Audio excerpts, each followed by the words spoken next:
Hi guys, this is Andrew with Headphones.com. Welcome to the Headphone Show. Today I have a video for you talking about portable sources, and I'm going to compare these, but I'm also going to tell you which one I think is best for my application. Of course, you may have a different application. So really this is just going to be an overview and comparison of the different portable sources that are out there. And keep in mind that these are also fairly high end.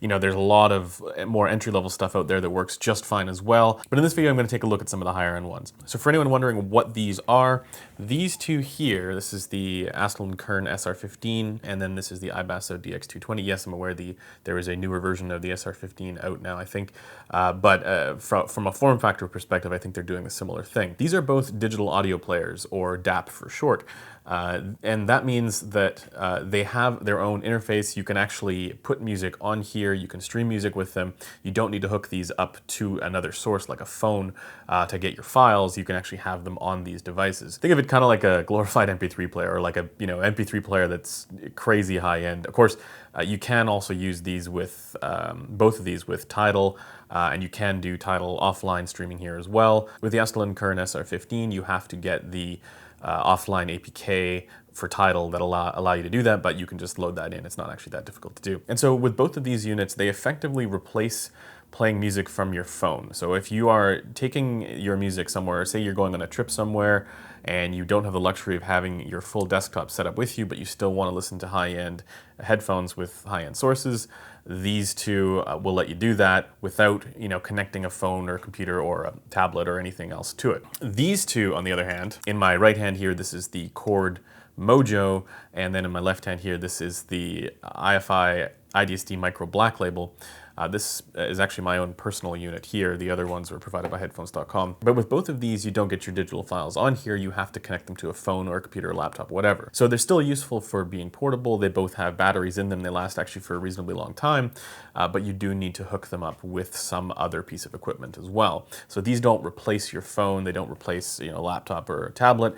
They need to connect to that as well through some sort of USB. In this case, it's the standard USB-A, and then in this one I think it's actually micro on the back. And in my opinion, the only one of these that you can actually conveniently and comfortably put into your pocket that is a complete phone replacement, in my opinion, is the SR15, and of course now the SR25 I think it's called, because it's a small enough form factor where you can do that. Just make sure you don't have keys in your pocket while you're doing that, because that's a terrible idea.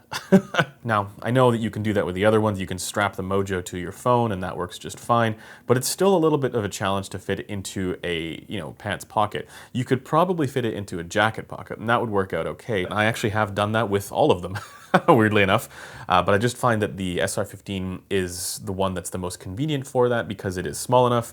You don't need to attach it to another device to get it to play music. You have all your music on here as well. But let's talk about what's all in these and how they differ. They do all have a digital to analog converter of some kind, a DAC, and they do also have a headphone amplifier output as well. And many of these can be used as just, if you have a desktop system, you can actually just use this as your primary DAC amp combo as well. You don't need to have a separate desktop setup or anything like that if you want to go more minimalist.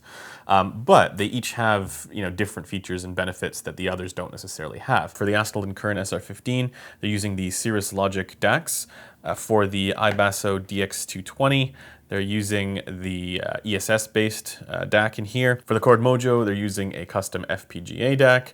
And then for the iDSD Micro Black Label, they're of course using the very well-known Burr Browns in here that a lot of people enjoy. And it has to be said that while there are some sonic differences among them, for the most part, the differences are so minimal that it's really difficult to be able to identify any differences. I think a lot of people do stress about DAC chips probably a little bit too much, and I think I'm probably also one of those people. When listening to a number of different headphones and comparing all of them, the differences that I do find are not significant enough where I think they would outweigh the features or the form factor that you might be looking for, right? I think those are the most important things when considering digital audio players and portable sources, more so than one DAC versus another DAC. But it is still nice to know that those DACs exist, and it is still nice to know the type of sound that you might get from them. But just remember that the differences among all of these it's very minimal. The one exception is that the Dx220 does sound a little bit more noticeably different from the Kern SR15, whereas the Mojo and the Micro Black Label sound a little bit more similar in my opinion. Because we also have to remember that not only is there a DAC component here, there's also a headphone amplifier component as well, and that also has an impact on the sound. So I was actually specifically trying to see if the two digital audio players, the A&K SR15 and the iBasso Dx220, would be able to power the Sundara decently well off of the single-ended outputs that they have, because they both do also have balanced outputs with quite a bit more power than the single-ended outputs provide. And actually I found that both of them were able to power the Sundara pretty well, but it was close to the max there on the SR15. For the overall volume where I was able to get to, it was fine, but it got near the top of the volume knob for the SR15 with the Hi-Fi Man Sundara. Apparently if you use the balanced output here, which is 2.5 millimeter, you get twice the power. With the Dx220, actually, if you use the balanced outputs on the back, actually, if you use the balanced output of the Dx220, you get quite a bit more power. This is rated at something like 1.2 watts per channel to a 32 ohm load, so that's quite substantial there.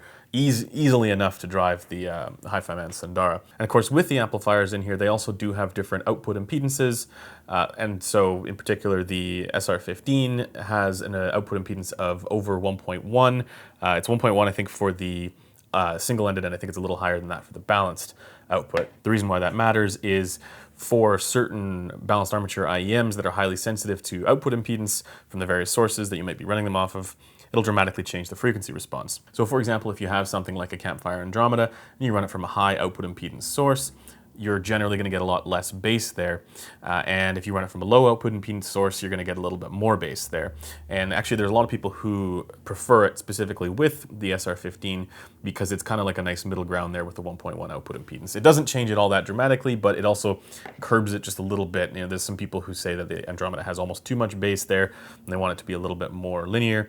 And then they go with something like an SR15, or I think there's actually some Sony players that are around 2.5 ohms output impedance. All right, so let's talk next about the differences in the sound. Comparing the two digital audio players here, I found that this was actually the biggest difference among all of these. The Dx220 is noticeably brighter sounding, a little bit more crispness there to the highs, whereas the A&K SR15 is a little bit more lower mid focused. And it's enough where if all things were the same as far as form factor goes and price goes and everything, which they're not, I preferred the iBasso Dx220. I just find that it has a better sense of resolution overall.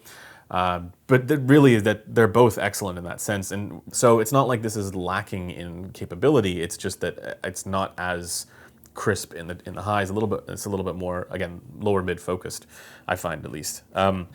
And then the difference between these two, the Mojo and the IFI iDSD Micro Black Label, is, well, mostly that the Micro Black Label is a little bit more spread out, just a little bit more, but they're very close. Like, it's to the point where I don't really think it's enough where I'd care, once again, over the form factor and features that you get. So speaking about that, the iDSD Micro Black Label is essentially a full desktop amp replacement, while the Chord Mojo is not. The Chord Mojo is more a portable source. It emphasizes the portability with the form factor quite a bit more. You know, the amount of stuff that the Micro Black Label can do is kind of nuts. You know, it's maybe not the most high-end DAC in here, but the amount of features and the amount of power that this thing has is absolutely nuts. You get 3 different power modes here that you can change it with the red knob. You get your low, normal, and they call it turbo. So for the power output here, this has 4 watts into a 16 ohm load. So this is quite a bit more power than everything else on the table. The only thing that I wouldn't want to run off of the Micro Black Label for power requirements is something like an LCD4 or a Hi-Fi Man Sysvara head audio headphone. Like, there's a number of those ridiculously high-end, inefficient headphones or power-hungry headphones that I would want to use balanced off of a high-end balanced solid-state amplifier that I don't think the Micro Black Label can quite compete with. But for just about every other headphone, I think this is good, and it's got more than enough power. There are a number of headphones out there that would require the kind of power that the Micro Black Label can deliver that these other sources can't. And so it is probably the most versatile, well, it's definitely the most versatile of all of them. You have analog outs, and then you also actually have a 3.5mm input. So if you did want to use a different input, and then of course you also have the two switches for X bass and the 3D effect. I honestly don't really bother with those all that much. The X bass is probably the most useful because if you're listening to something where you know, it's maybe a little bit too bright for the environment that you're in and you want to get some of the bass tones back, you know, due to the ambient noise floor that's kind of drowning them out, you can just throw on the X bass. And it does bring it up quite a bit. Keep in mind though, as well, that these are, from what I understand, all of IFI's X-bass stuff is analog, so it's not using digital signal processing or EQ or anything like that to achieve it. It's all in analog. For the Chord Mojo, I find this to be the least versatile of the bunch. I think this is going to be what you get if you think that the micro black label is too big and bulky, but I also don't think it's quite a small enough form factor where, you know, this would be, once again, your pocketable solution like a digital audio player would be. This is more, I think, again, if you're going somewhere and you just don't have enough space for a IFI iDSD micro black label. As far as the sound quality goes here, yeah, it's excellent, but I don't think that it's particularly better than anything else on the table here. Once again, the noticeable difference between something like this and the micro black label is the Chord Mojo is, again, a little bit tighter sounding, a little bit almost thicker sounding, but really minor, not something, again, that I would care about too much. And the cool thing about this, about the Mojo, I think really is the form factor. I really think that the use case for the Mojo would be you're confident that everything that you have is terminated in 3.5mm, and you wouldn't need the rest of the power output that the micro black label has, or other features and versatility that the micro black label has. Then I think this would probably be the better choice. The Mojo would probably be the better choice just because it is a much smaller footprint. I've often found myself in a situation where I'm going somewhere where I know I'm going to want to set up an audio station there for where I'm going to be, whether it's going to the coffee shop or going to be going, you know, 4 hours to a different city or something like that. And I find myself looking towards the micro black label thinking, oh yeah, I should take that, and then realizing I just don't have enough space for it, and then grabbing something else instead, something else on the table here. The Mojo does also have optical and coax on the back, so it is also somewhat versatile, but nowhere near as versatile as the micro black label.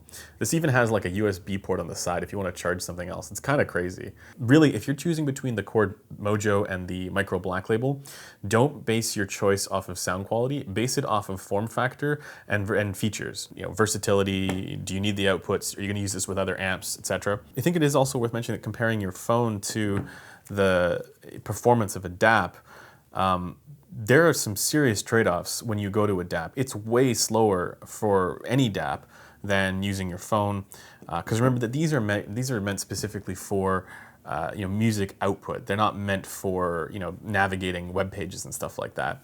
And so if you really care about, you know, having all of your music in one place and it happens to be on your phone, then this Mojo phone combination is not a bad way to go. I think there's a very strong argument there for, you know, the ability to navigate everything much easier using your phone interface rather than the slightly more cumbersome ones that exist in digital audio players.